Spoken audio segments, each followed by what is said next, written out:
14వ రోజు ద్వితీయోపదేశ కాండము 8 నుండి 23 అధ్యాయాలు చదవండి. ఒక్కొక్క ప్రార్థన 21 సారి చేయండి. నాకు వ్యతిరేకంగా సాతాను సమకూర్చుకున్న ప్రతి సమాచారం నజరేయుడైన యేసు నామమున అగ్నిచే కాల్చివేస్తున్నాను. ఆమెన్. నా తండ్రి, నాకు వ్యతిరేకంగా రూపించిన ప్రతి శూద్ర చెడ్డ రికార్డులను మీ దయతో నజరేయుడైన యేసు నామమున కొట్టివేయండి. ఆమెన్.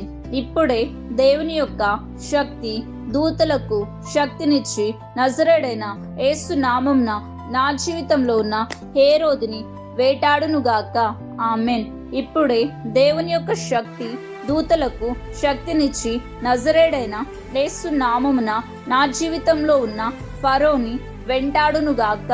ఆమెన్. నా విడుదలకు చివర ఉన్న ప్రతి ఓటమి ఆత్మని చచ్చిపోమ్మని నజరేయుడైన యేసు నామమున ఆజ్ఞాపిస్తున్నాను. ఆమెన్. నా జీవితంలో ఉద్యోగ ద్వారాలచే క్రియ జరగకుండా ఏదైతే ఆపుతుందో దానిని దేవుని శక్తి మార్పు లేని సవాలుచే అణిచివేయబడి యేసు నామమున తెరవబడునుగాక.